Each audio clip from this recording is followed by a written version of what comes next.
Wow. Wow, Kak Ira nampak cantik lah hari ni.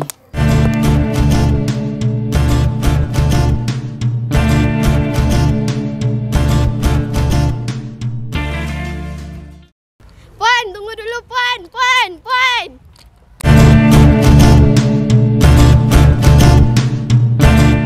Awak siapa? Saya Hana, wartawan TV Syukul.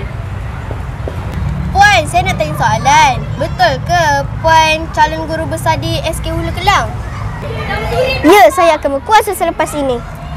Tahun lepas, guru besar ada janji nak swimming pool. Mana janjinya? Itu guru besar lama yang janji, bukan I tahu. Apa perubahan Puan akan buat di sekolah ini? Saya akan cat semua bangunan ni jadi warna pink. Bolehlah jadinya nanti. Seperti I lah. I pergi khusus tahu. I tahulah. Yang kedua, I akan pastikan Johan pertandingan konten kreator peringkat kebangsaan. Malas. Saya akan pindahkan Sir Haiza dan Cikgu Razif ke Putrajaya. Puan, dia ni siapa?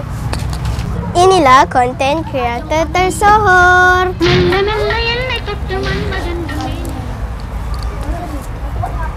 Puan ada panggilan kecemasan? Ish, kau ni kacau lah. Bak sini. Datuk? Ada jamuan dekat Finas. Ush, saya pergi. Okey. Saya datang sekarang. Puan, siapa Puan?